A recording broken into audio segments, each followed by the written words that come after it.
Florida seems to confuse and trip up even the most savvy of veteran anglers and tournament anglers, and even Florida natives, and for that much, even fantasy fishing pickers. So I thought, we just came off a big swing, and we're going to talk to somebody that just had a top five and has had a couple other really good finishes in Florida. So we're welcoming Bassmaster Elite Series. I'm going to go veteran Bob Downey. I think you might be a veteran now, Bob. What do you think of that? Oh wow, that makes me feel old. But yeah, at this day and age, Rich, with all these young guns coming up, and me going on year 6 now, I guess I'm starting to get to that point. I mean, year 6, that means you've got a drop in your pocket now, right? Like you get to throw out one of those bad years, like your freshman or sophomore season. Mm-hmm. So you kind of got to that point now where you've made some classics, you've just missed some classics, you got a lot of solid finishes, you got to drop, you're kind of tenured, right? You gotta, I mean, you can't get lazy or lackadaisical, but like you don't have to be looking over your shoulder every time you have an 80th place finish. Yeah, for sure. You could say like I weathered the storm of those first 3-4 years are so critical on the Elite Series, and um, thank God it kind of happened when it did, because honestly, this young crew that's coming in every year, they're really scary. And so, like you said, you can't slack, but it does give you a little bit of tenureship. It's definitely harder to get cut once you get past that 5th year. So we're kind of in that zone right now, but this young group, they push you to be better, and um, they work hard. They put a lot of time in, and they deserve every bit of success that they're having right now. But it definitely pushes you to keep going and not slack, for sure. Absolutely. Right on. So for those who don't know, Bob originally from the Minnesota, Wisconsin area. So he's kind of Mhm. one of us for some of our fan base up here. We got people from all over, but I was actually just going through some emails, cleaning out some stuff, and I came across an email from 2008 from a young Bob Downey asking about like fishing sweatshirts from Iowa Bass team. No kidding. Yeah, we Yeah. used to sell a bunch of merch uh, for the University of Iowa bass team. That's how we made money to pay for our gas and hotels on the road. So that's pretty funny. Yeah. And I also remember early on, Bob was thinking about getting a Bass Cat, and I was like one of the only people that Mhm. had a Bass Cat up here, my old '05 Bass Cat. So we chatted a few times at Lake Marion and emails and Yeah, things like that back in the day. So yeah. I fished Lake Marion a lot growing up. I grew up in Egan, so whether it was Marion, Orchard, or Crystal, I'd haul my 14-foot boat down there a lot throughout high school mhm. and my early college days when I was home for the summer. So very familiar with those bodies of water, but I haven't been on them in quite a while now. You're not missing much. You got way better fishing up where you are now. Yeah, it's we're spoiled. It's not reality around here, but it sure makes you feel good if you have a bad tournament or something. You can come home and catch a bunch of bass. Yeah, if you want to learn a new technique, you can get bites. That's for Yeah, sure. yeah. But yeah, maybe the pressured fish of Lake Marion would better prepare you for some of these southern fisheries. It probably would, honestly. It's a grind, to be honest, down there. There's windows, you'll hit windows where the fishing's good. But for the most part, it's just, you're fighting for 5 to 10 bites a day down there in the South for the most part. Right. We're definitely going to talk Florida here. I don't want to mention that HellaBass Live, we're back on a Wednesday night. We're getting in a groove. My daughter's hockey came to an abrupt end in the regional tournament, so we've got some flexibility here. So unfortunately for her, but fortunate for I guess us as we get more time to be on a regular schedule for streaming here. Presented by Arsenal Fishing, boosted by Powerhouse Lithium. Codes down in the description if you want to check any of those out. And Powerhouse Lithium is going to be up at the Intune Marine Open House this weekend. For those in the Minnesota area, want to check that out. That'll be a good event. Seth Fighter will be there. Walleye will, Sam Sobey, I'll be there. There'll be plenty of people to talk out and hang bass fishing if anybody's looking to get an itch. I think that the roads will clear. The snow will melt by Saturday, and it'll be easy to get around. You made it back just in time. Just in time, yeah. I had to drive through just a little bit of snow yesterday, but nothing like you guys got in the cities today. For whatever reason, it didn't really hit us up here, but I got some pictures from family down there, and it looks like you guys got a few inches or so. Actually, I don't know. I feel like I was targeted because when I opened my garage door, I had 15 or 16 inches of snow in my driveway. What? Yeah. Today? I mean, yeah, overnight. And like by the time I went out Wow. there to So I like did cleared at just like 3 o'clock. So I think we got a little more than average. And then just the way like the wind swirled, like my driveway drifted over and I had basically 10 to 15 inches to my whole driveway and sidewalk. Oh my goodness, that's way more than I thought you guys got. Yeah, so I That's dodged way a more than bullet. I thought we had until I opened the garage door and said, Yeah, yeah, bullet then for sure.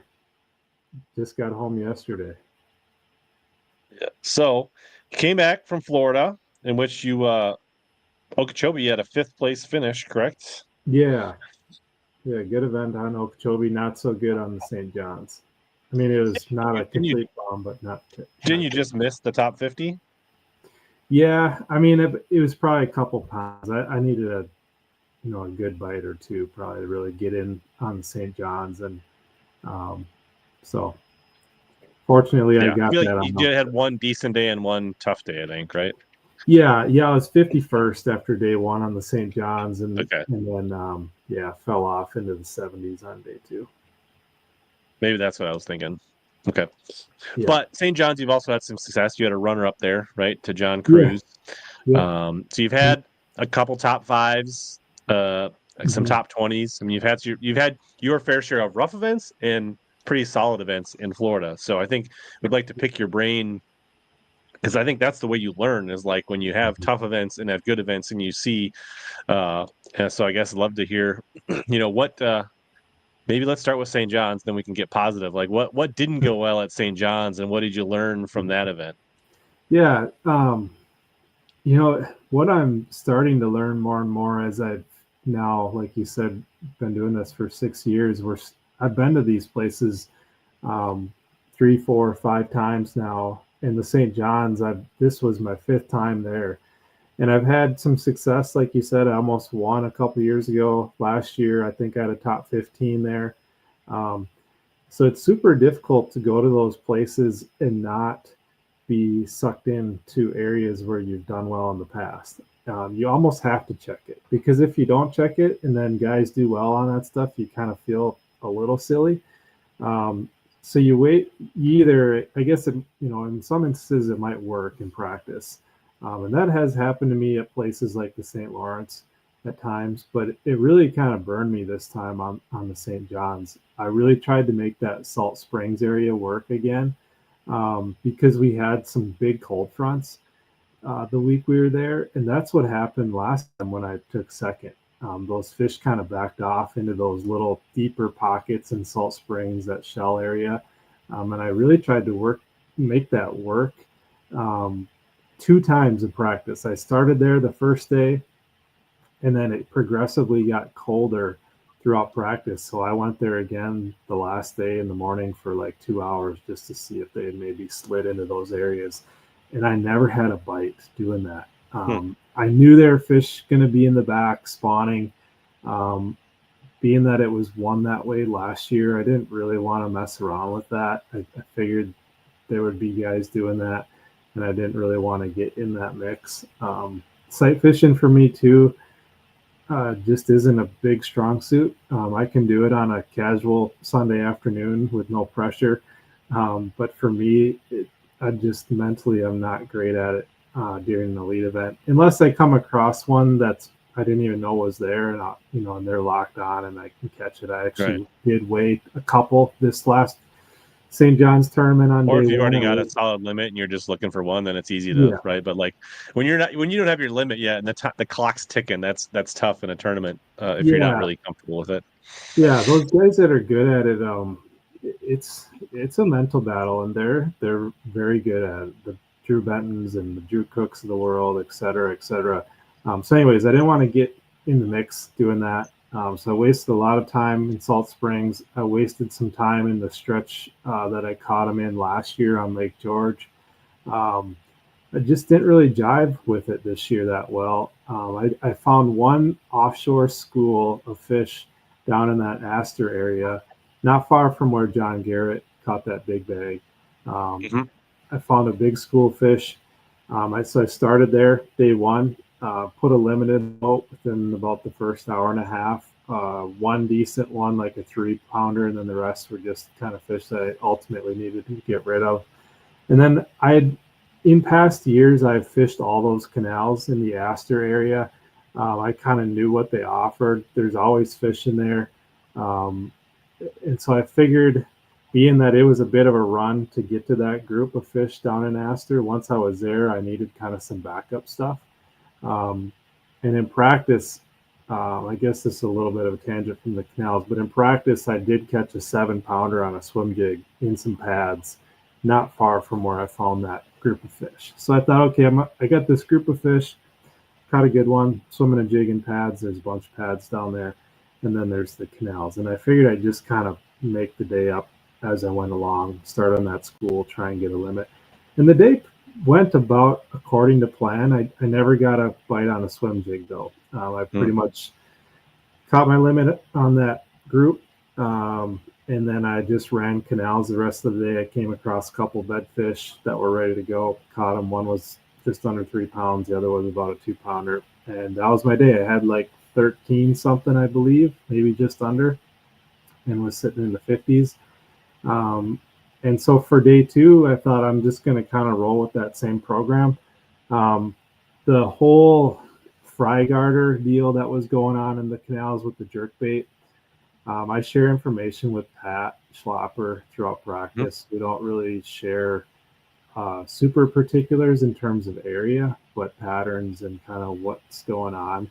And he got kind of keyed into that on like the last 2 hours of practice on day three of practice. And so I knew about that. But he was struggling to get him to bite. He, and to the point where he didn't really do it on day one of the tournament.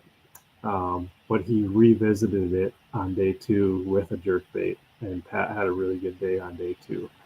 So we as a group kind of knew that was a thing, but we weren't really dialed in on how to get him to bite yet.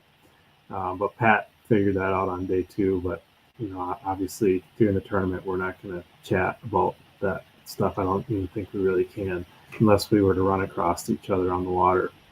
So, anyways, I just ran canals, flipping and throwing a frog, and I caught quite a few fish doing that. I think those frog eaters were probably fry garters, but I never came across the big bite, and I weighed like I think 8 or 9 pounds, and I ended up moving down into the 70s.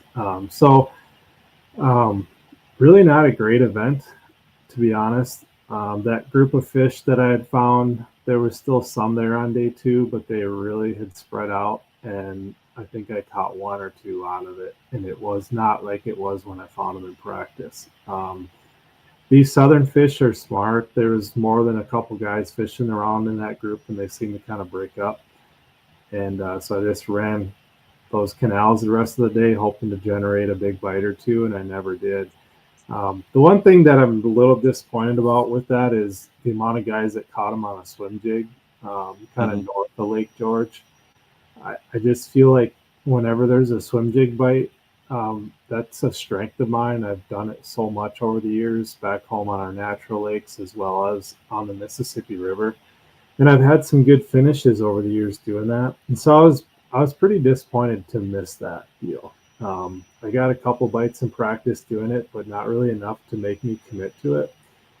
And so if we go back, which I'm sure we will, that's something that I need to explore more and just fish a bunch of more, like new water. There's just basically there's lily pads that line the river on both sides, and there's Sure. little backwater sloughs and little backwater cuts. It's just full of pads, and to the point where you probably couldn't fish it all in practice. And so I think next time I need to just kind of get away from some of that history and just fish new water. I've talked to like Wes Logan, that's what he did.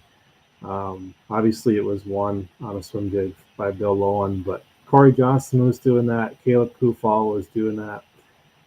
just kind of fishing new water each day. And they weren't getting a bunch of bites, but when they got a bite, it was a little better quality. And so I was a little disappointed to miss that. And so in turn, I kind of committed to it a little bit more on Okeechobee, and it kind of ended up working the next week.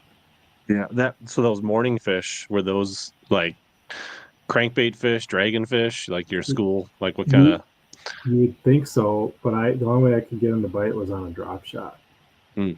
I'd throw a minnow at them. I did catch one on a jerk bait.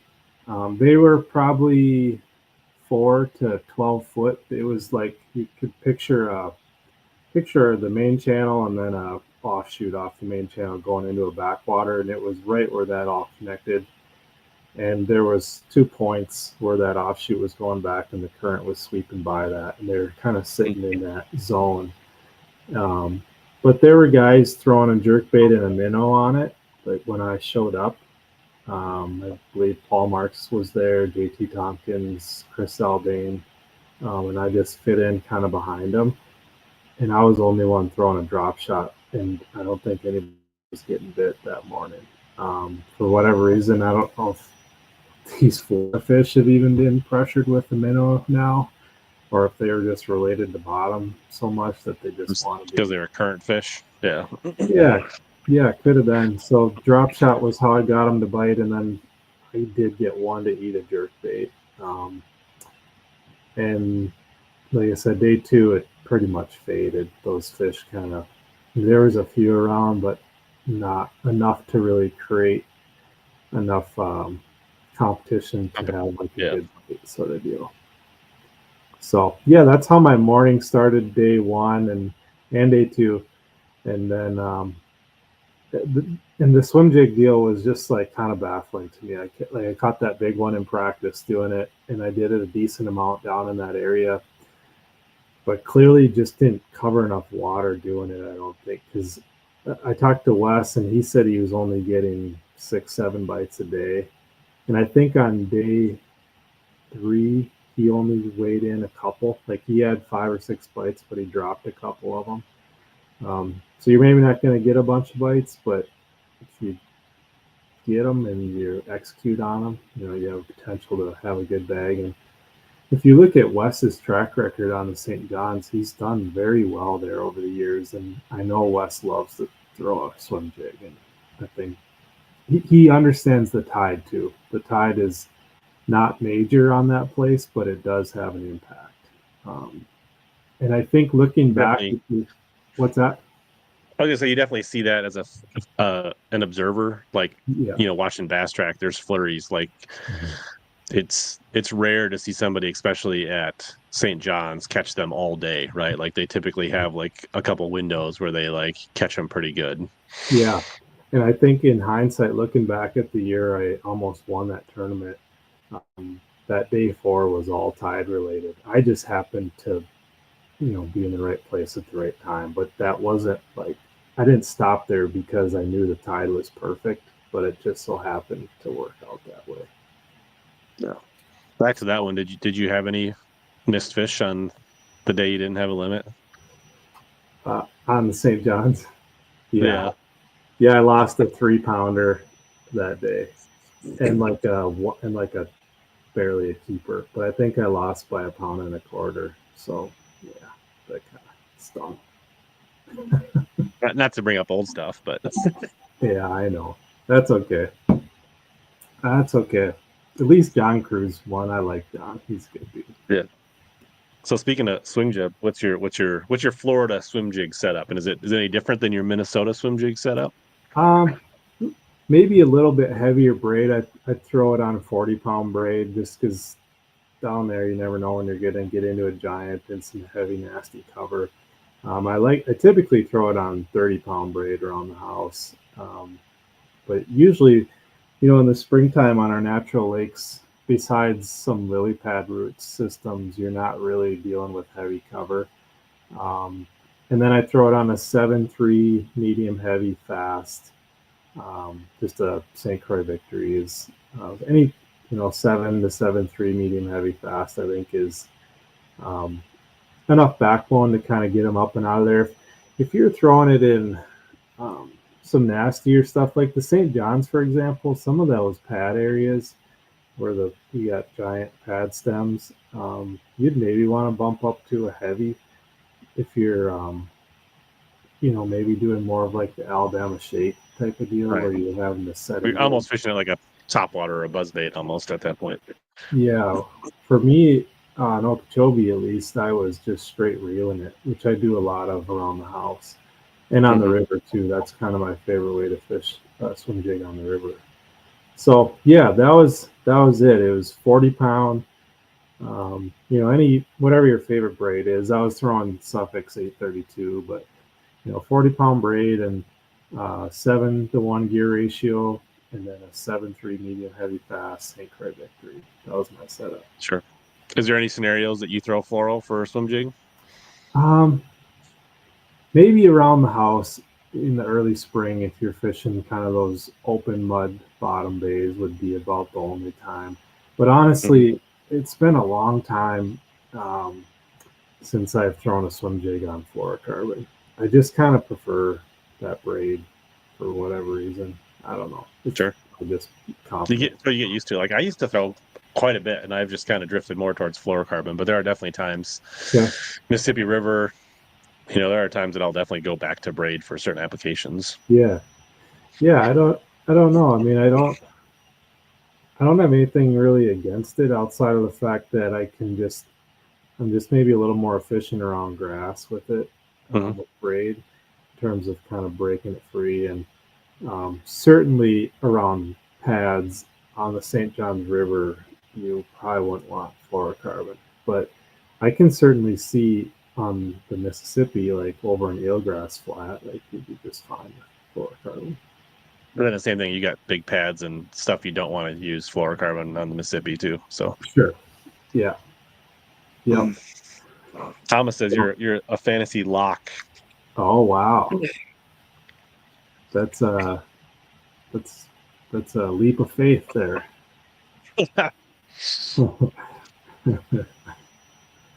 Yeah, so let's shift to Okeechobee. Did you just kind of did you start with the swim jig and practice and cover water? Like how was your approach different practice wise going into Okeechobee? Yeah. Well, Okeechobee in general is just kind of quite a bit different than the St. John's, and it's not a rib. Well, there's current that does flow through it a bit, but it's not like the St. John's. There's kind of a lot more hard stem cover, like bulrushes, reeds, cattails on Okeechobee versus St. John's. There's some lily pads, but you run into more dollar pads. Although John Garrett and John Cox kind of found an area with some lily pads this year, but right now on Okeechobee, it's a lot different than it ever has been. There's very little submerged vegetation like eelgrass and hydrilla. There are a few areas where it exists, but for the most part, it's void of that stuff due to a lot of different circumstances: hurricanes, high water, possibly some spraying. So my approach there. So last time I'd been there a couple years ago, and for the most part, the biggest deal on Okeechobee right now is finding the prettiest looking water. And so by that, I mean like your cleaner water ecosystems. And generally those will have some of your submerged grasses in those areas. So you'll have not only reeds and cattails, but you'll have dollar pads and then in some instances eelgrass. And so my approach was on day one, I was going to run the entire north shore of the lake. And honestly, it's not very hard to find like the best looking water. If you just get up on plane and you stop in a few areas along the way, eventually you're probably going to come across some good looking water. But it does change year to year. Like the primary area that I focused on last time was not really that good looking this time. There were still plenty of pencil reeds there, but it was pretty muddy water. And ultimately, I found an area that they've got these weird barriers out there right now. They're trying to kind of protect certain areas of the lake from wind. So they've got man-made like almost those construction, that yellow floating stuff you see around construction Like sites in the silk water. fences. Yeah. Yeah, and they have those in some areas. And actually, in one particular area behind that was some nice, pretty looking water, clean, full of eelgrass, cattails, dollar pads, pencil reeds. In turn, that's where most other guys were too on the north end. But on day one, we kind of had a heavier south wind, and so it was blowing into this area, a nice warm breeze. It was overcast, and I was just winding a swim jig around in this area and came across eelgrass flat that had a bunch of beds in it. And I think I caught a wave of fish that had just moved up. And so I caught a 6 pounder, a 3 1/4, a couple males. And then just so happened that Pat was in that area too. Like this was unplanned, but we just kind of happened to run into each other. And I went around the corner and caught that 6 pounder, and I was like, "Hey, Pat, I just caught a big one." And then he kind of hopscotched me, went down away. He caught like a 4 1/4 and a 5. We're like, okay, we need to probably leave this area. What was interesting is there weren't many boats around today, but I think it was because the wind was out of the south, and I imagine most guys decided to practice the southern half that day versus the north. But anyways, so found it on the north end that I liked that had some pretty water, and the wind was blowing in there nice, and I think we happened to just catch a wave of fish moving in there. The reason I tell that story is because it kind of helps tell the story of what I discovered later in the week, because ultimately that area didn't really play for me in the tournament. I caught a few fish there in the tournament, but it was not where I ended up spending most of my time. So you want me to just run through the rest of my practice or jump into the event? I think, yeah, whatever you learned and how it went How down. it all kind of came together. Okay. So day 2 of practice, I ran more of the west side and stuff around the monkey box. And at the end of the day, I found the little backwater area that ultimately I'd spend my tournament in. Once again with a swim jig, and I was throwing a 4-inch Mayer with a big boot tail on it. Literally up in the dirt. Lake Okeechobee is kind of low right now, to the point where if you set down anywhere near where you're going to fish, you're pretty much putting your skag into the bottom of the lake right now. And so you're fishing in 0 to 1.5 foot water. So a swim jig was really one of the most effective ways to fish that stuff, or a frog, or maybe a 3/8 ounce chatterbait or something like that. But you could just cover a bunch of water. And I see a question down there might go to. I was throwing a 5/16 ounce all-terrain tackle swim jig. Any swim that has a little bit heavier duty hook, all terrains has a decent hook on it, but if you got a favorite swim jig that has a good solid hook on it, 3/0, 4/0 hook, that'll do the job for this. This isn't really like a finesse swim jig type situation. It's, up shallow, around heavy cover, potentially big fish. And I was throwing it on braid too, so you want a good hook on it. And you said you were using a Mayer on that? Yeah, in practice I was, and I think Okay. just it just displaces a lot of water, that big 4-inch one does. And my thought was it just maybe had a potential to annoy the females that were And, maybe up to and they're spawn. pretty durable. Like they hold up. Like you're not going to burn through like 3 packs of them. Right. Like, which is Yeah. nice. Yeah, they're pretty durable. And, I think what I was catching were fish that were spawning or very close to spawning. I wasn't sight fishing, but those fish were up there to spawn soon. Um, and so that's kind of how I found that little backwater pond on day 2 of practice. I found it in the last half hour of the day. I caught like a 3 pounder, and I caught a male back there.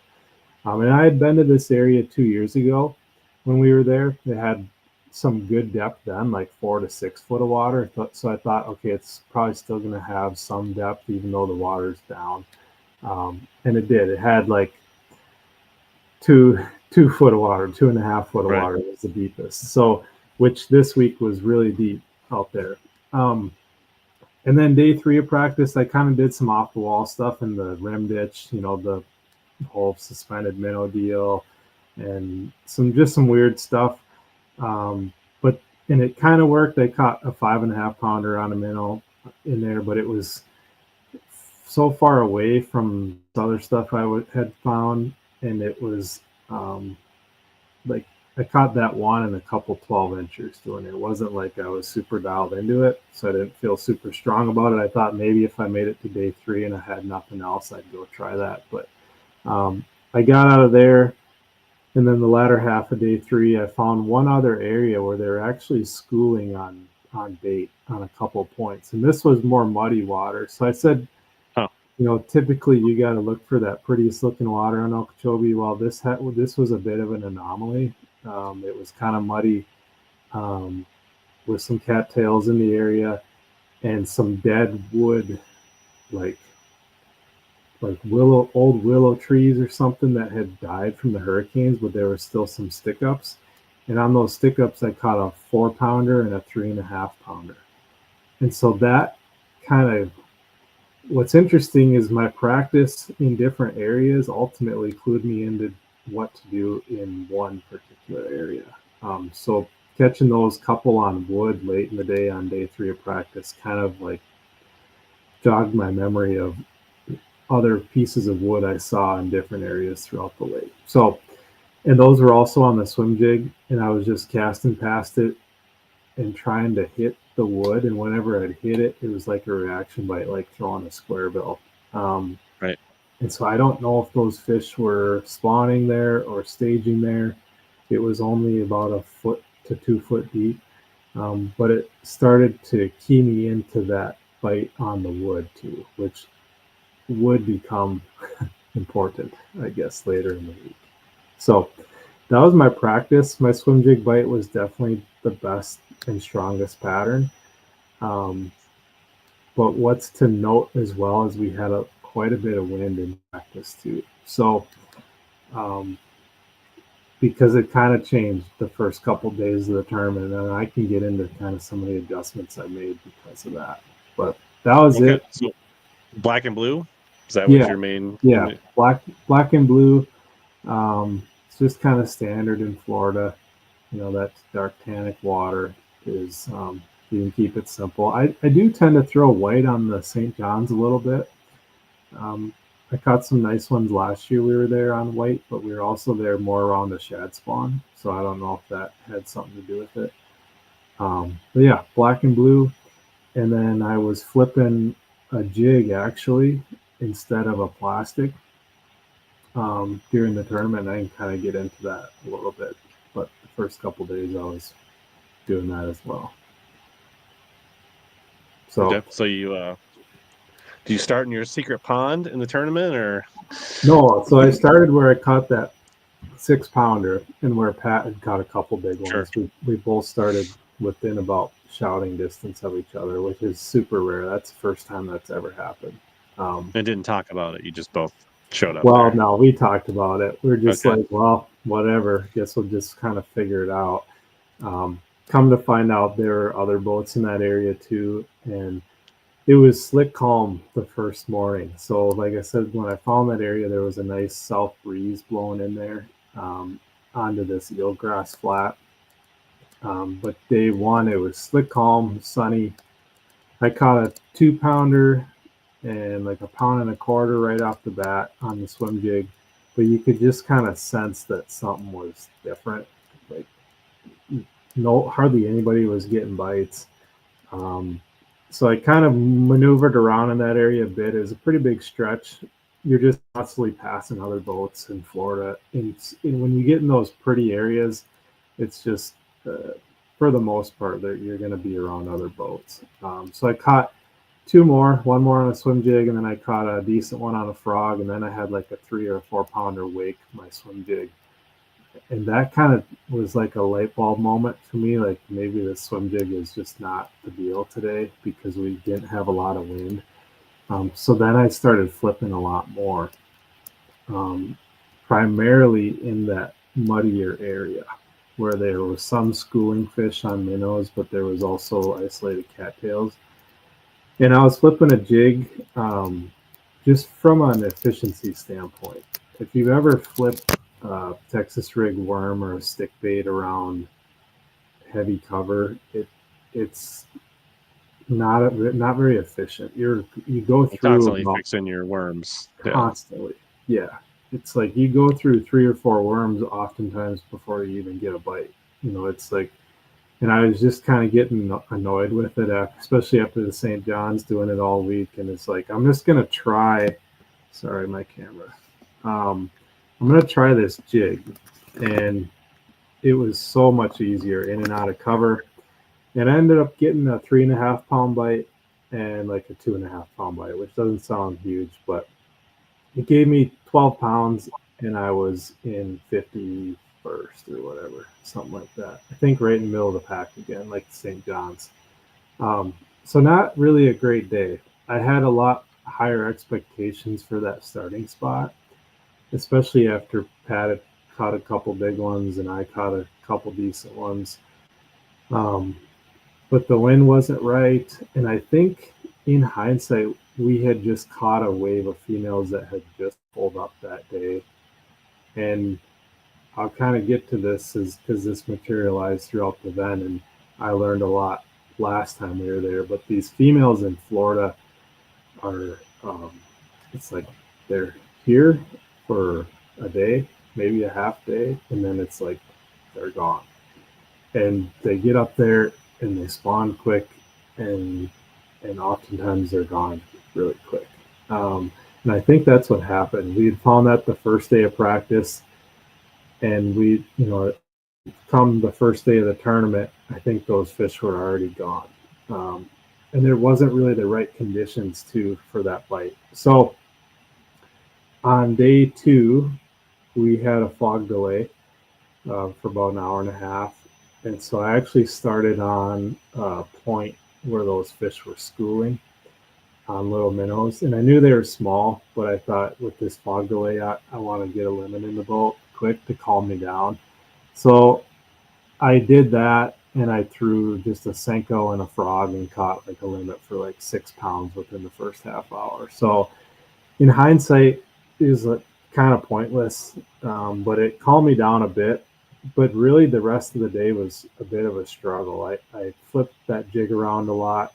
I got a couple bites. I dropped a couple good ones, like a 3.5 and a 3 pounder. So the day really wasn't going that great.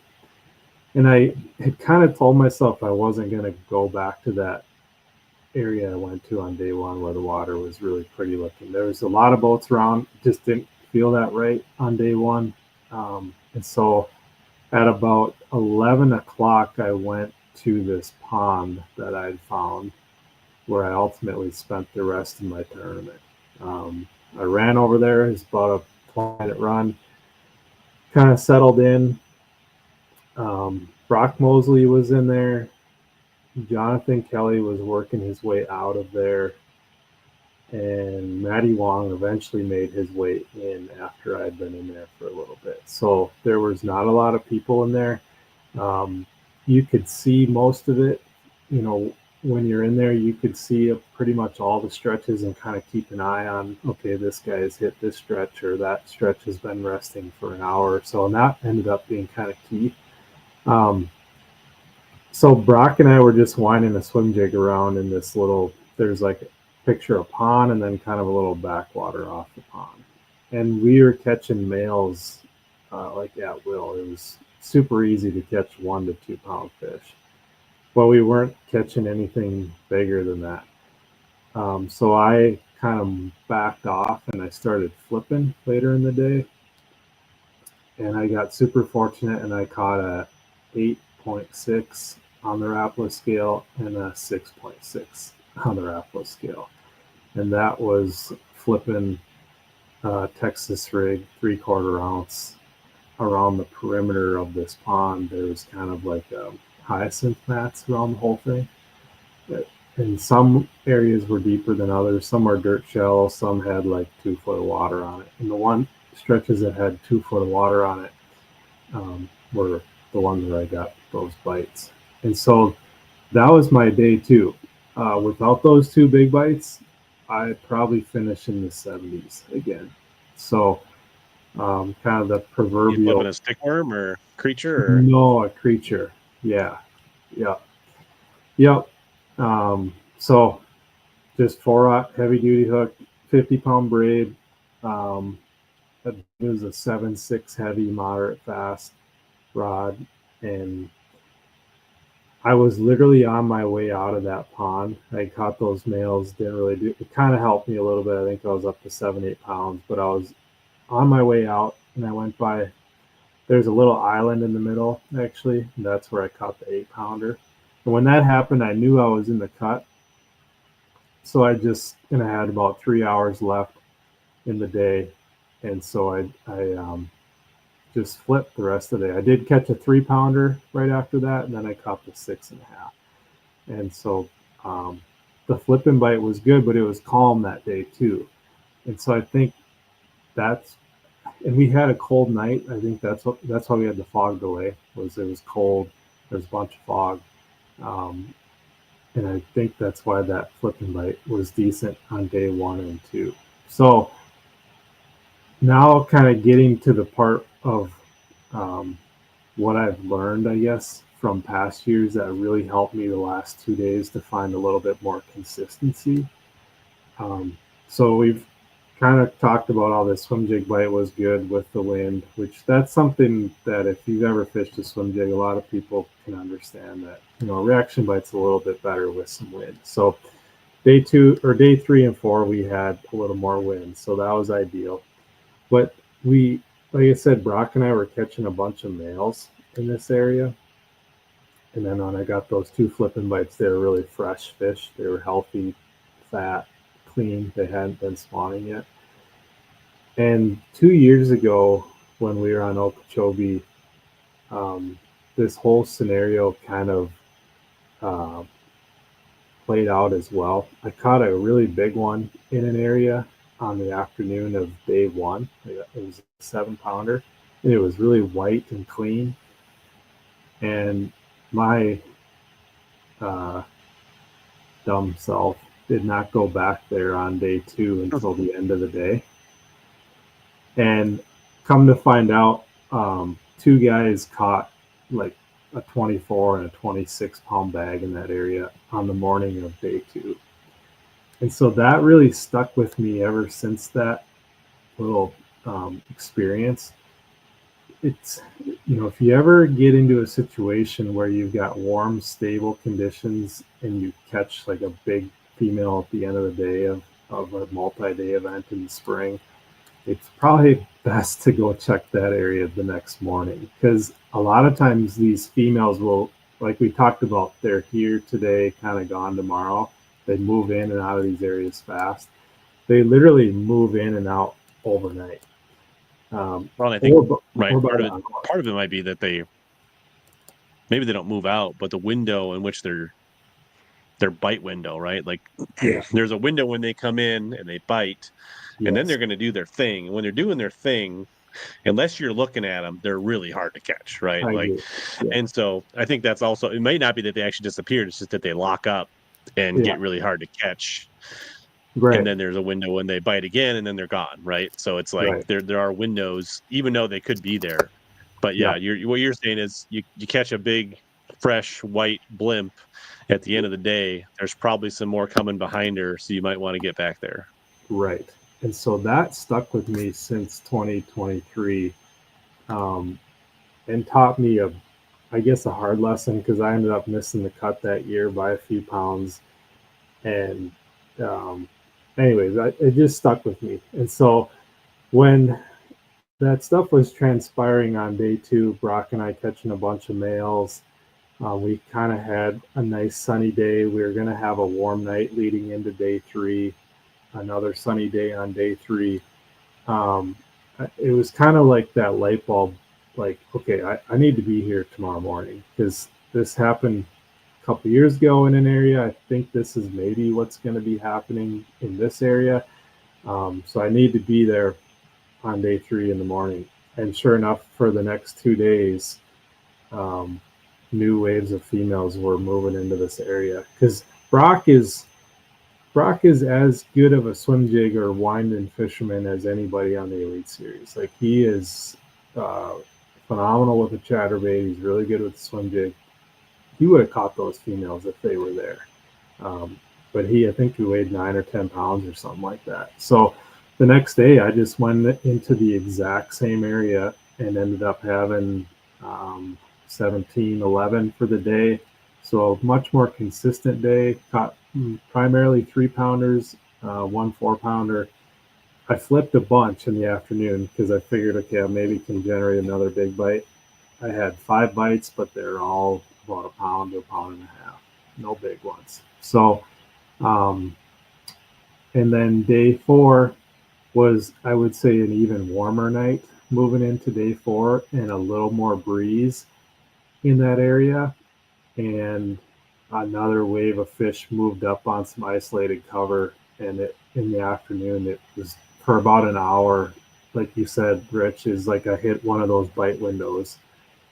And for about an hour, on just about every isolated piece of cover in maybe a 200-yard square, there was a fish on it. And I caught 3 that were 4.5, and I lost one that was 5 to 6 pounds, and had another good day. And just winding that swim jig around, trying to bump it into either dead cattails or pieces of wood, kind of like we talked about earlier that I discovered in practice. Or there was some dollar pads around too, but it was primarily the woody cover and dead cattails. And that was my program. I think those fish were moving up. Maybe had dropped some eggs, or maybe not quite yet. Some of them were a little rubbed on, but they were still pretty fresh. And just got fortunate to kind of read the scenario throughout the week. The wind was blowing in there perfectly the last 3 days, and that day one of practice kind of taught me, okay, a little breeze blowing into these is probably a good thing. So it's kind of a combination of some great fortune on day 2 to be able to take advantage of what I had found in practice on days 3 and 4. So that's kind of a recap. But I would say day 3 and 4, every one of my fish came on a swim jig. Day 1 and 2 is kind of a mix of swim jig and flip it. So speaking of that, Clay was kind of, I mean, like, do you ever see the fluke or the floating worm play in Florida? For me personally, I haven't done it myself, but I think the college tournament on Okeechobee this spring got one on a fluke. And, I think when you're in those areas where, those females are there and they're maybe up on an eelgrass flat, I think that's when it can really play. Last time when we were here, in that area Steve Kennedy was in, there were other guys in there that did well throwing a blackie rig, just kind of picking apart the holes in the grass. So it definitely can play for sure. But for me, I seem to generate more bites with that swim jig this last week.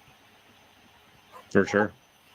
So yeah, I mean, it's not different than back home, right? Like that's yeah, it's like anybody from Minnesota could have ran that pattern that I ran on Okeechobee this week. I wasn't really doing anything special. The only thing that was maybe something I picked up on was learning from my experience from last time, is when you're catching a bunch of males in Florida, like, those females are not far behind, and if you get some stable weather and you get like a hint of one moving into an area, you probably need to revisit it. And I suppose that can be true throughout the country, but it just seemed Florida is it's just a weird place. Like, I didn't start my big motor once on day 3 and 4, besides going to the area and leaving the area. And it's just kind of it's almost like deer hunting a little bit. You almost have to let those females come to you in areas where you have an inkling that they might be coming, instead of hopping around trying to go to them. yeah, that's probably probably one thing that's a little different, right? I think we probably run and gun and burn through some of those shallow areas a little more in Minnesota, but I think Yeah. that settling down, do you find yourself just do you tell yourself to like slow down and make multiple presentations and Yeah. in Florida? I mean, do you give yourself like extra I mean, obviously there are times to do that all the time, but do you feel like do you intentionally do that more in Florida? Yes. And it's difficult because like day one, for example, I kind of had planned to stay in that one area all day, and it got to be about noon, and I only had four, and I was like, I'm like kind of not feeling this, and so then I had to jump around to fill out my limit, and ultimately it was the right decision because I upgraded a few times, but um, yeah, like day two, like I said, I was kind of on my way out, and then even on day four, I was kind of on my way out of there when all of a sudden that other wave of fish had pulled in there. So it's you tell yourself you need to settle in and don't pick up the trolling motor, but it can be really hard at times because you feel like you need to be over there or over here. When you And have a limit and you put a 6 or an 8, that's an easy to slow down. But when you don't have a yeah, limit and all you have is, or you have a limit of rats, it's like, and you haven't got that one like clear message, like, hey, right? yeah, That's when it's tough. That's when you're fighting the demons. yeah. Up until I caught that 8 pounder, I was definitely fighting demons. And then you put that in the boat, and it's like the last 3 hours of the day take forever because you kind of are committed to what you're doing, and I think that's when tournament anglers are the most dangerous. Is I don't probably catch that 6.5 pounder if if I certainly don't. If I don't catch that 8 pounder, I'm not hanging around to flip that all that stuff. So Mhm. yeah, you get those clues to slow things down, and that's when you see guys put together big bags. Somebody made a comment here that you got a lot of things that you're recalling from your memory. Do you keep any kind of journal or notes or Um, let's see. I do for hunting quite a bit. For fishing, I haven't had to quite yet. I used to keep like an Excel spreadsheet of one year I kept one for every fish I caught and then every fish over 4 pounds as well, like notated what I caught it on. That was kind of interesting.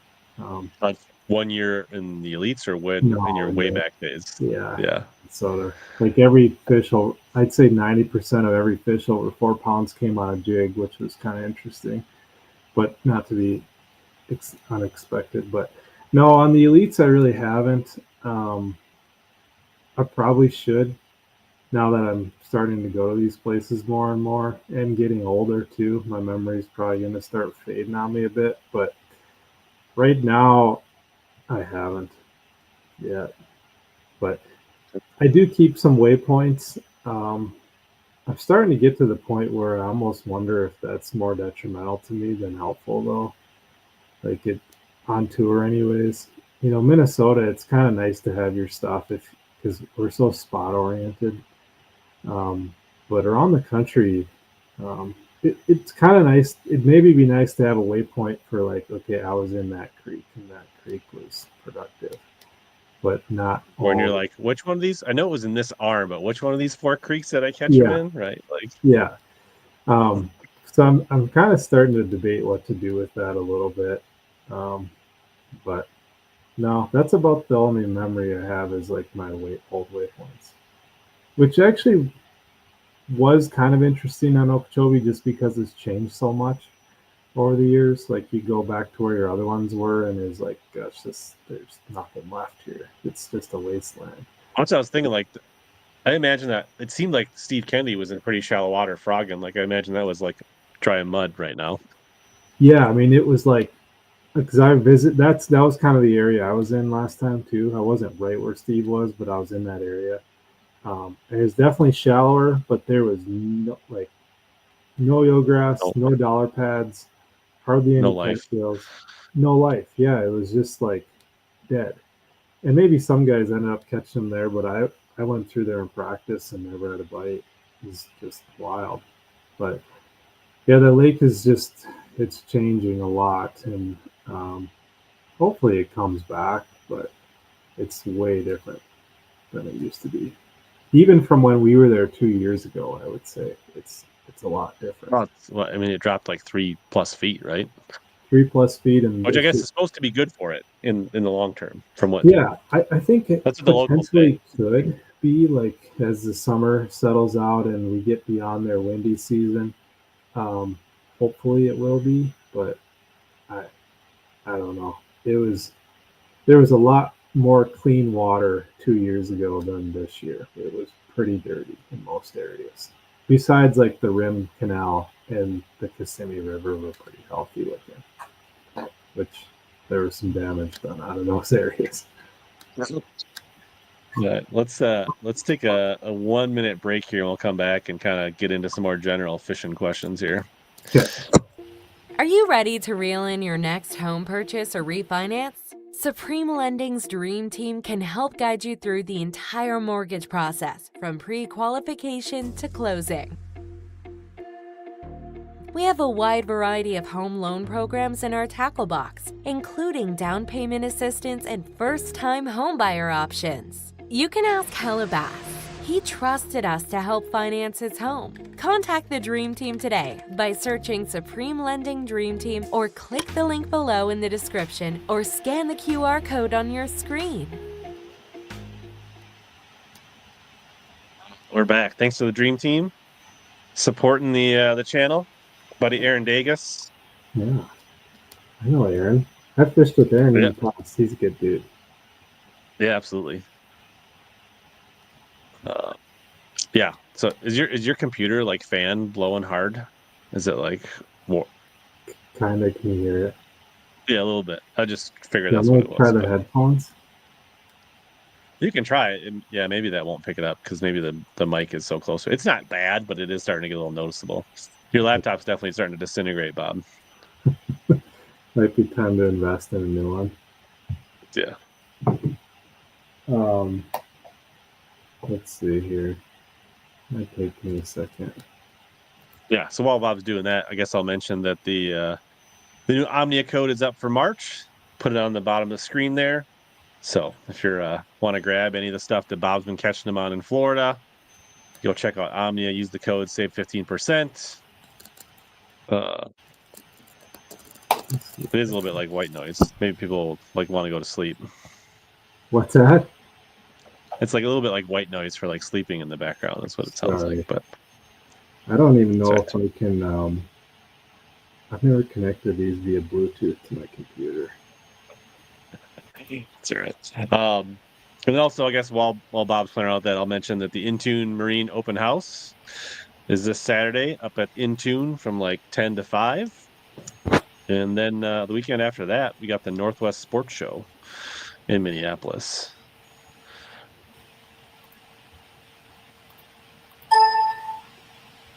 I don't know, Rich. They might just have to listen to the waves.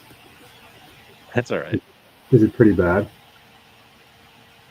Sounds like it's getting hot. Like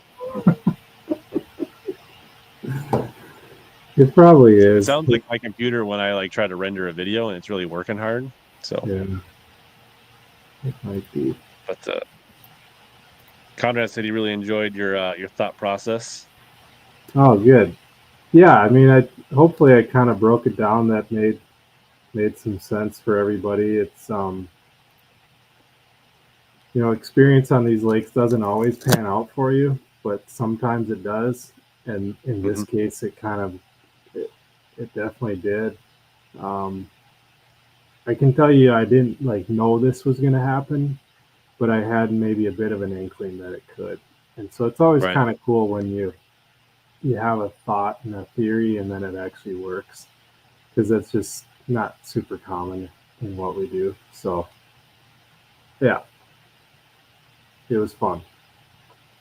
So you're back in Minnesota for a little bit. Are you going down to the Classic at all to work, or are you staying home? I was thinking that I was going to need to, but I don't know that I'm going to have to go. So it's kind of one of those deals right now where you can save $2,500. That's probably what I'm going to do, and a little bit more time with the family. So we'll see. It's still up in the air a bit, but I might not even be there this year. No, I thought you were going to pull it off last year, even missing the Harris chain. Or I know. yeah, right. You missed Harris, and I thought you were going to come back and get it done, but just a I little know. bit short there at the end. Yeah, I had a really bad event on the St. Lawrence, which we kind of alluded to with the St. John's, how history can really kind of hurt you. And that's um, a bit of what happened there last year. I tried to force some areas that I got just enough bites in practice to kind of make me feel comfortable. Yeah, but ultimately it just was not the deal. And I ended up catching most of my fish on new stuff. I did catch a few good ones on prior stuff, but yeah, that history burned me. That's kind of what I was saying. It's almost to the point where I might just delete some waypoints on some of these places, so I just look at it with fresh eyes. Because sometimes that's the best way to go about it. But yeah, it was Absolutely. cool. It was good to have a decent run in the middle of the season last year, and I felt like I fished pretty well and just did a better job of kind of doing my own thing and not really getting too wrapped up in should I be using forward facing, should I not be using forward facing. Oh, I'm going to do my own thing, and like I kind of just focused on what pattern was best and for my style, and it ended up working. And I used forward facing a lot. But those first two events last year, I had terrible finishes, and I was really conflicted on what to do in those events. I wanted to be up on the bank because it was springtime in Texas, and it really burned me. So it kind of got in my head the first couple events last year, and as the year went on, I just kind of didn't really try and force things as much, I guess, whether it was a shallow or offshore deal. Yeah, for sure. I tried to force history too much. Yeah, it's a constant struggle, whether you're fishing your club tournaments or at the top level. Like, there's always history and things that are creeping into your mind, and when things are rolling, you make all the right decisions, and when they're not, you're second guessing yourself. Like, that's just the way fishing is. Yeah. So hopefully, we got a couple new venues coming up here in the Pasco Tank River in Hartwell. I've never been to Hartwell, so I'm kind of looking forward to fishing some new bodies of water here in April. That'll be fun. Yeah. Well, yeah, I mean, a couple of good fisheries. They're definitely in the same part of the country, but obviously offer very different things. So that'll be kind of exciting to watch how the Elite Series unfolds there. Yeah, I agree. This next one in particular, the Pasco Tank or whatever, I think will be intriguing on many fronts. I do think there's guys that are there now and have been for the pre-practice period, but beyond that, not a lot of tournament experience. Those ones where we kind of hardly have an idea even what the cut weight's going to be are always kind of interesting to see how day one plays out, if you really miss the ball or not in practice. And it's giant, so be interesting to see even how much water you can cover in practice. If it's just you're really going to have to hunker in. I'm kind of just starting to do some research. I haven't done a lot of like measuring distances from one place to the next. I like to do that on these big bodies of water. You can, on Google Maps, there's a measure tool. You can literally like click on takeoff and then plot out a course to, let's say, the Chowan River, which I think is a little bit away from where we're taking off. Is it 100 miles? Is it 30 miles? I don't know yet. I haven't looked, but that'll all be kind of interesting and part of the strategy that week. I mean, obviously, title? I mean, have you ever fished the James or any of those fisheries or No, Chesapeake or? no. So this will probably be my first. I mean, I've fished the Sabine, I've fished the St. John's. Those are tidal fisheries, but I don't think they're tidal to the extent that those places are on the East Coast. Right. So that part will be interesting. Um, and I've also done a little research that it's kind of tidal, but it's real wind driven too. So you get a hard west wind, and I think that can affect. Sorry, my computer's all jacked up on the screen. Yeah. So his screen is like delaminating and blocking the I'm just camera. So gonna that's leave if it. you're wondering what that is. I think it's just time for me to probably get a new laptop after this. So anyways, that'll be interesting too. If you get a hard west wind, you may never get that incoming tide. So that's all stuff to be learned on that place for sure. Yeah, should be a fun one to see, and Yeah, anxious to watch that unfold and see if it's the the young guys or the veterans or some mix. And is it the yeah, locals or is it people that I don't know, people that put the pre-practice in? Is it the people that take the fresh look? Like there's a lot of things that'll be at play for that tournament. right. Yeah, there's if I wasn't married and had a little kid and wasn't as tied, I shouldn't say tied down, but I want to be home, to be honest. Like I want to spend time with them. I probably would have ran over there. I think it's one of those places that pre-practice can probably pay off, even from just a getting around standpoint, or how far is this from this standpoint? Because some places I feel like I kind of like to just show up and figure it out for that week, but that place could almost take you 3 days just to learn how to get around. Or, okay, this is salt water, or this is brackish water, or this is fresh water. The Sabine's a little bit like that too.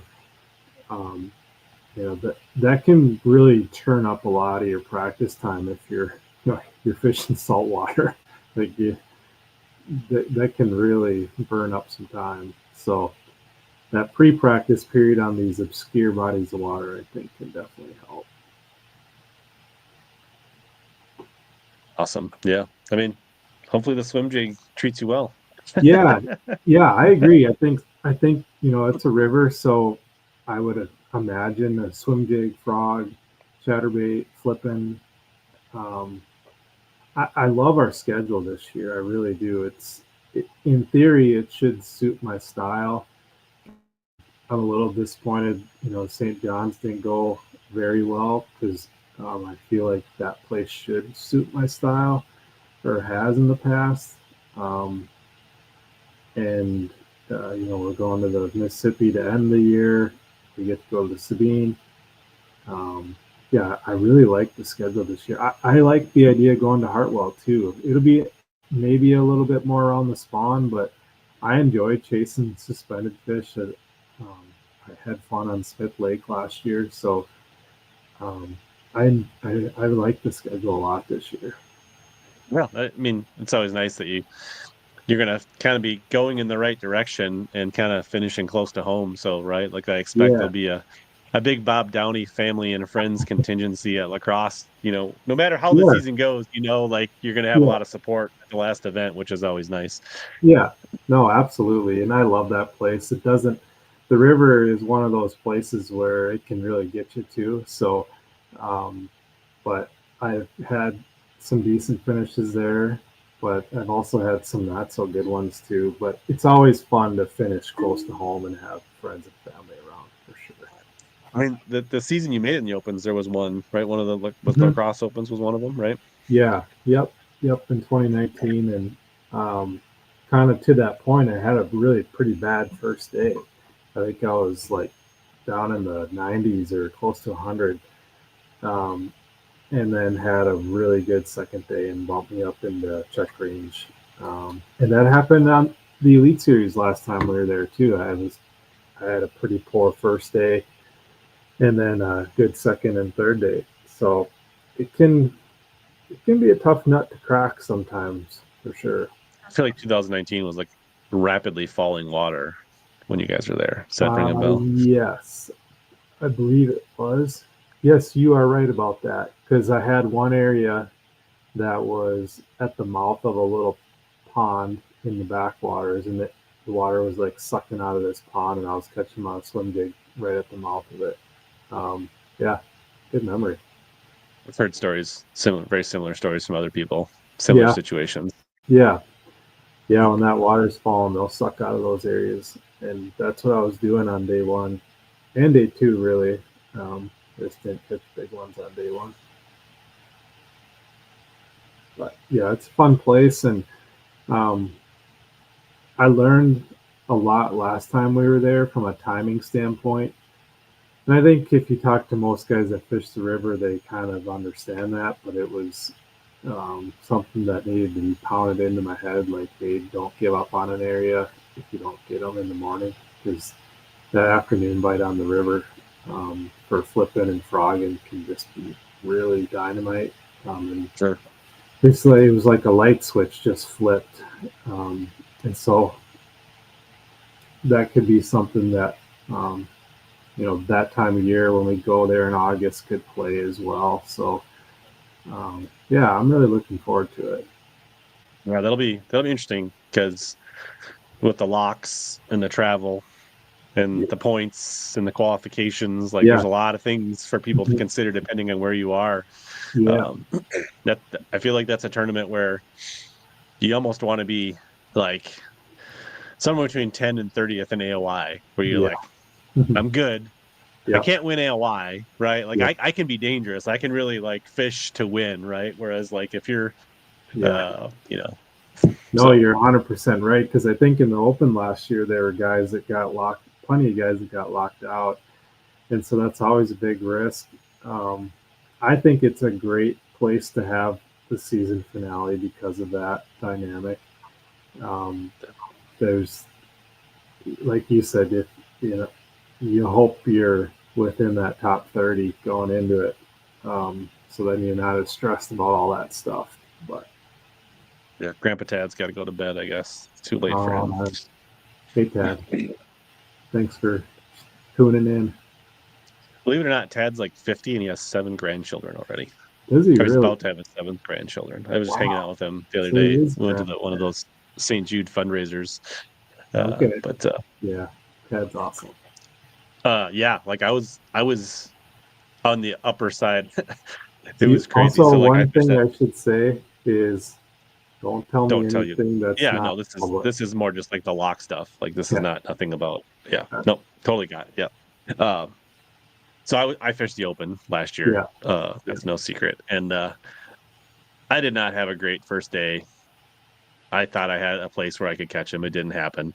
And so day 2, I decided to go down the pool. And then at like 11:30, I decided to leave Stoddard and go up to 7. Oh, really? Wow, that's a good rip. And I was basically locking up as people were locking down. And Ah, then the barge was there. And so like I fished and like, but I had a pretty late check-in, like 4:15 or 4:30 or something like that. And I made it in with like 2 minutes to spare. Like I really? left maybe at like a 4:10 check-in, and I think I was leaving the lock at 3:59 at the top of the pool. Yeah, that's tight. And That's tight. the river was just full of pontoons and Yeah. all the recreation traffic, and there was a barge had just gone down. So like it was a wild ride Last to little that run. corner to get up the black. Like it was, and then plus the 10 boats that were like leaving the lot, right? Like it was just like pandemonium. Like, Well, and you then couldn't. got It a was so little. low, no one would dare like run that like, the east channel, right? Like Yeah. that'd be really dangerous right now. So, Well, but then that was pretty wild. did you have the little idol into lacrosse too? Then. Yeah. So I had to that was with that whole idol, like it was. Yeah.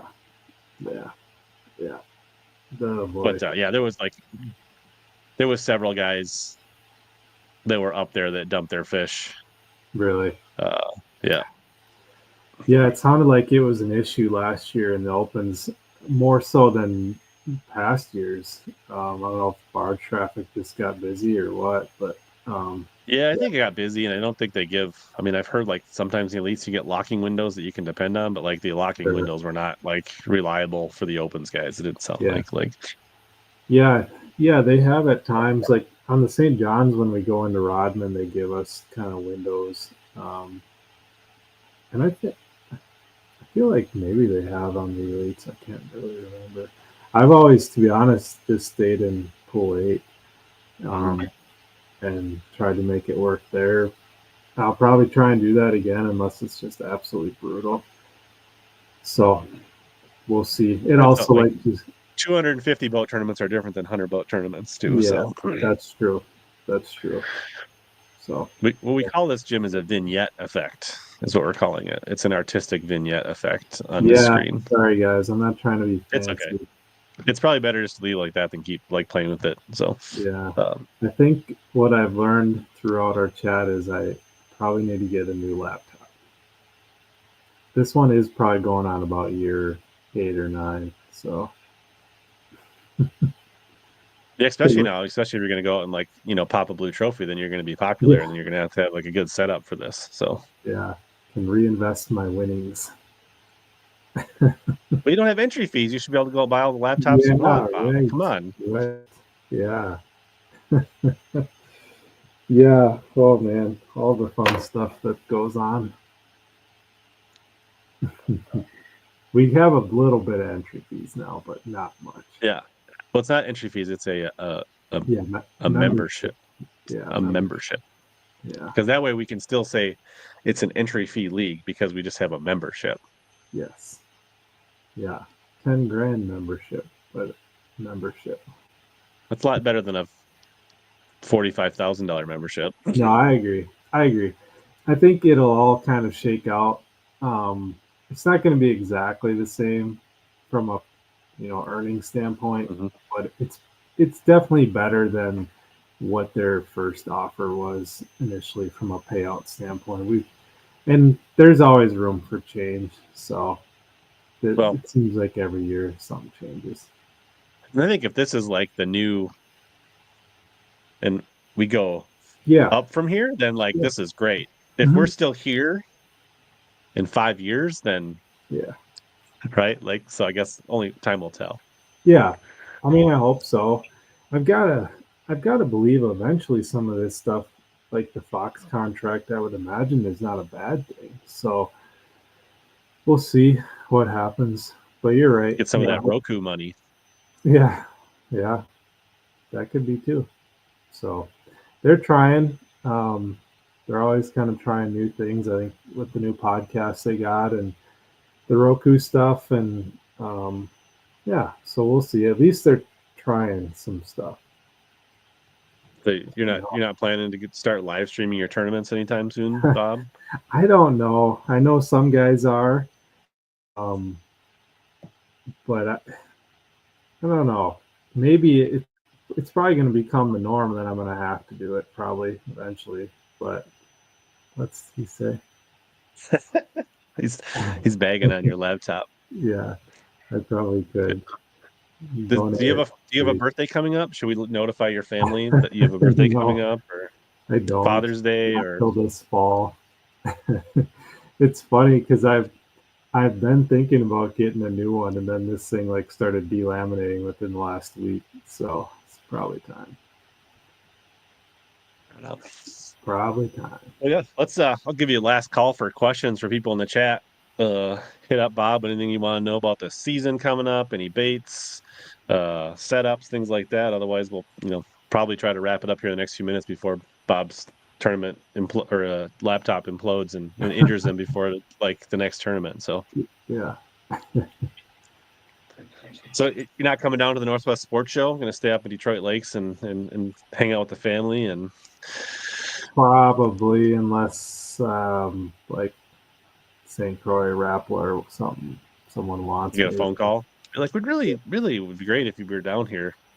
When is it even? March? It's not this weekend, but next weekend. Like a week from tomorrow, I think it starts. Oh. Like the Thursday. Huh? Yeah, I haven't. No, probably not, unless I get a call. So, what's your favorite cut meal? Like when you have a good Oh, tournament, that's a how good does one. Bob treat himself on the road? Yeah, that's a good one.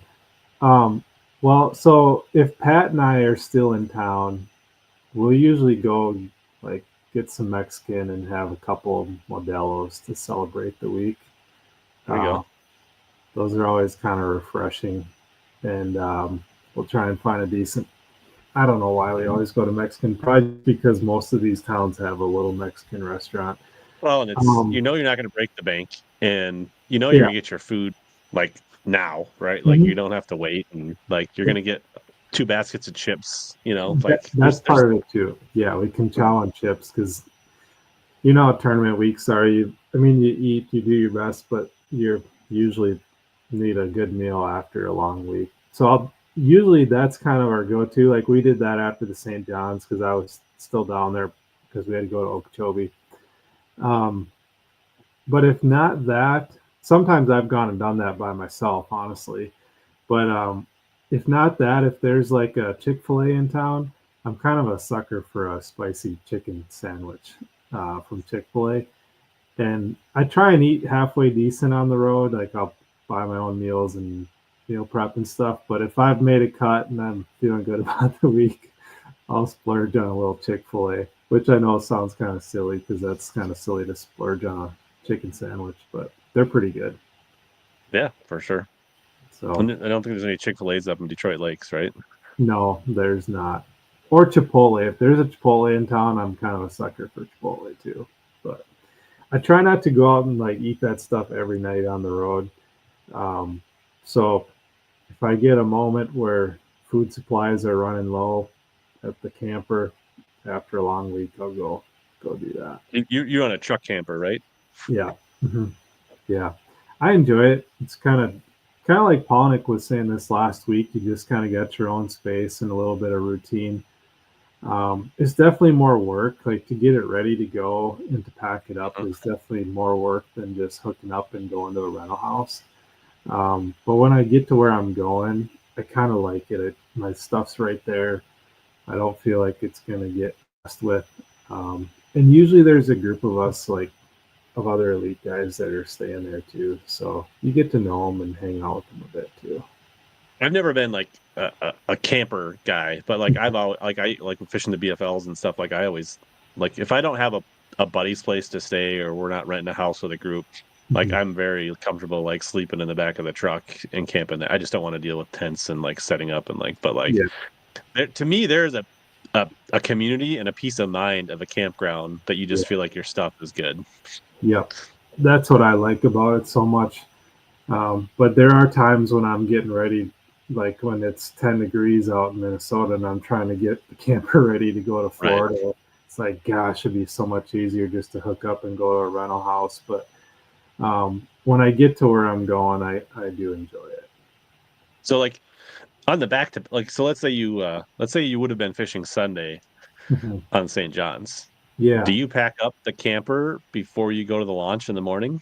Yeah. So I did that actually on Okeechobee. So I launched my boat with the camper on the truck and then just Just because you parked. wanted to hit the road and wanted to get back home. Yeah, yeah. Assuming I didn't have to take a polygraph, which now there's two random guys in every top 10 that got to take a polygraph. So I just waited for that to make sure I didn't have to, and then I hit the road. And that way I got like 4 or 5 hours of driving out of the way that night.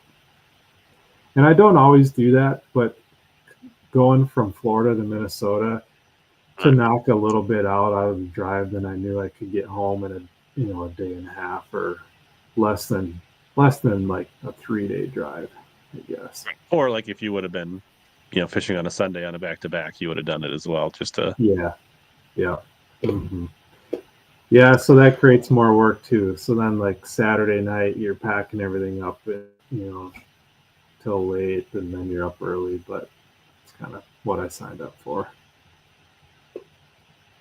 let's see here. Does Pat share any of his boat snacks with you?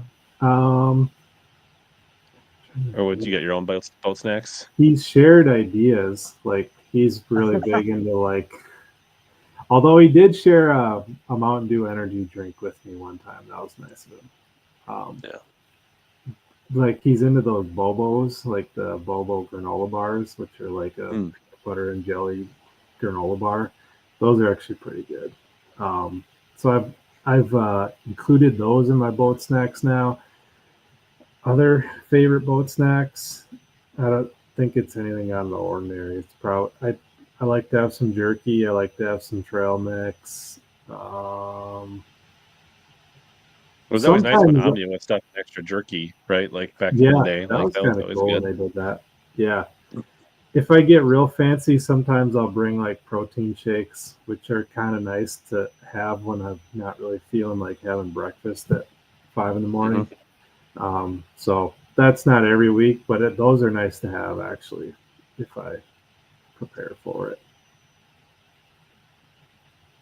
I bought when my Tahoe got T-boned, like I bought a truck with a topper on it just to give myself more room, and I literally haven't slept in it one time yet, just because like everywhere I've went, I've pretty much known somebody Sure. lately, Yeah. which has been nice. But Yeah. I don't mind that that idea. I used to do that around Minnesota, back in like when I'd fish club tournaments or the ABA stuff when we'd travel a little bit. that's like 1 or 2 nights, and you're like back. Yeah. Like it's when you start doing that, you better have a good setup if you're going to start doing it for multiple weeks in a row.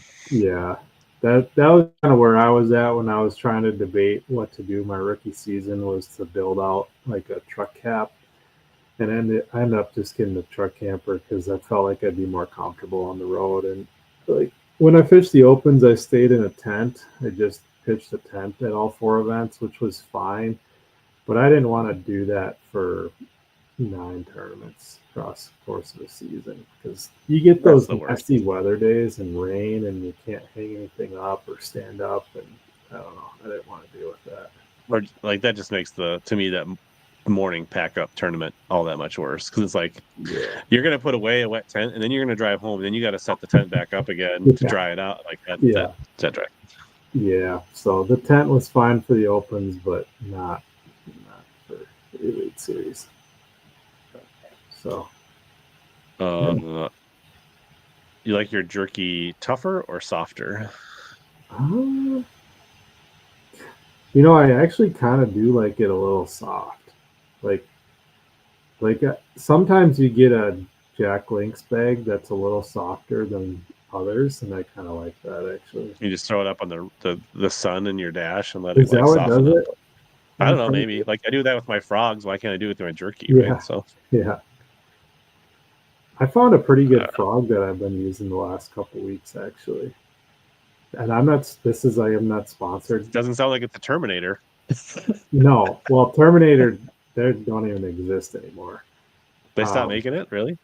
Well, the brand doesn't exist. Okay. Yeah. It's done. I mean, those were decent frogs. They were soft. The hooks are fine. I feel like the early ones held their weights better, but the weights got worse and worse about staying in them. Yeah. I caught some decent fish on. Yeah. I don't know if you've tried the Gambler ones. They're the Gambler? Yeah. Mm-hmm. They've got a poppin' frog. They might have a walking one too. I've only thrown the poppin' frog. But if you like a soft frog, that Gambler poppin' frog is money. And you're going to tear them up more than a Spro because they're soft. I have yet to lose a bass on that thing yet. And I threw it a pretty good amount in Florida. It's got good hooks on it, and they sit back further from the legs than the Spro. So I feel like on that Spro poppin' frog, the legs kind of get in the way a little bit of that hook. And the Gambler one, for those legs kind of sit back a little further. So you guys are looking to try a new one, and I'm not affiliated with them at all, but I was happy with it the last couple weeks in Florida. So it's got good hooks. You gotta like if they're like that, you tweak them out a little bit. Them? Yeah. But so anyways. All right. What's a bait you got on all year long, no matter what?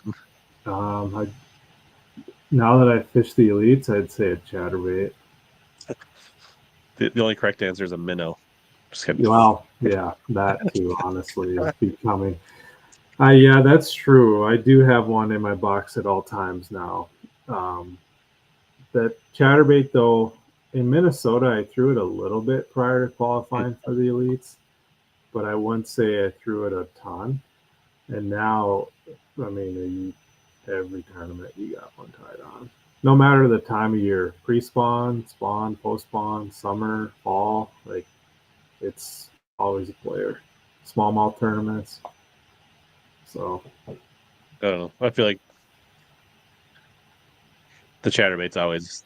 I don't around here. I don't fish without a chatterbait. I can't think of a tournament that don't have a chatterbait tied on. yeah, yep, that's probably. And that's it's always not always the primary player, but Yeah, I don't go into a tournament or even out fun fishing or checking a new lake probably without a chatterbait.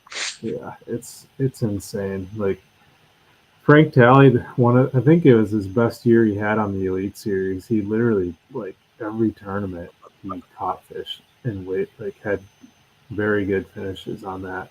Even on the St. Lawrence River, at like places where you He was a Thunder Cricket guy though, wasn't he? Oh, was he? I don't know. Maybe. I feel like he was. Might have been.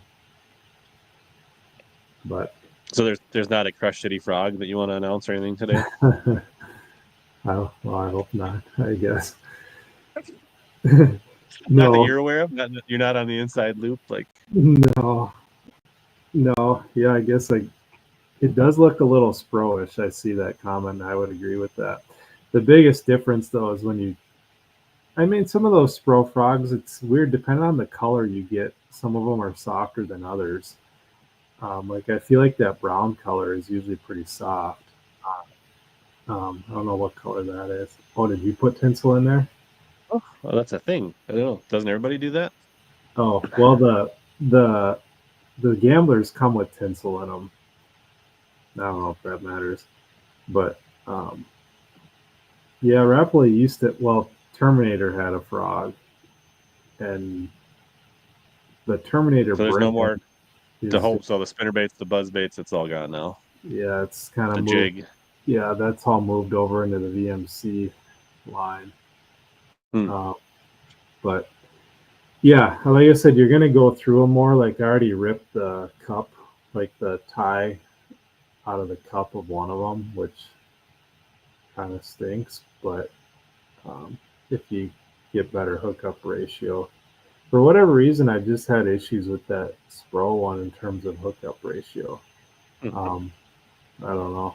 Maybe I just had a couple bad ones too. So I've caught fish on it before. But I will tell you that, like, depending on the color you get, there are different durometers. Like, yep, that's like the brown one is usually pretty soft. Yeah, I would say. This one's like watermelon seed one is pretty soft as well. Is it like a matte color? Yeah, it's like a matte translucent. Yeah. I don't know. That brown one is a matte color too, so I don't know if that's why they're softer or what. Yeah, it feels like the ones with the glossy paints are tougher than the ones that are. Yeah, I would agree. Mm-hmm. Yeah, like this color. Yep. Which is glossy. That definitely is tougher. Yeah. Do you ever change out your hooks in those things? No. I really haven't messed with it. I bought some to put in some of them if I felt like I needed to, but I haven't done it yet. I'm not much of a frog boiler. I let them sit in the package and bake on the dash. That's how I soften my frogs. And so, like, when you do that, when they're out of the sun and they've cooled off, are they still soft?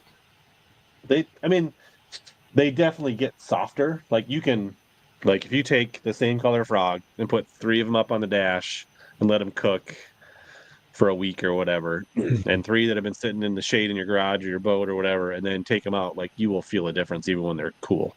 Okay. All right. I know I heard guys do that a lot. I just never have. So what you usually when it's good is when you see, like, this is not the Spro, but like the same kind of package, like that inner blister. Yeah. When you see that inner blister starting to like deform, then you know it got hot enough in there that it, like, okay, the magic has happened. Yeah. Those are pretty soft rods, that one you just held up. But don't worry about those. That's nothing to see there. The swamp blower's not been bad. I've played around with a little bit.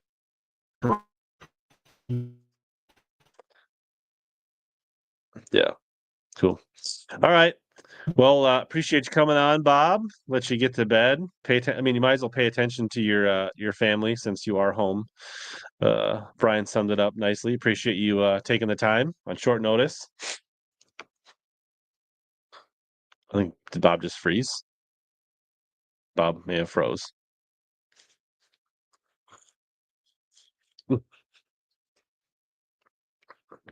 Bye bye, Bob.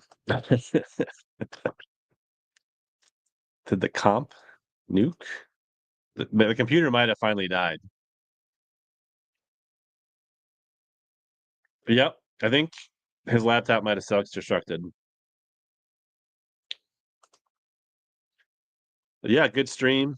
So yeah, I'll be at. Just let me send a quick note to Bob on the old IG. Tell him thanks.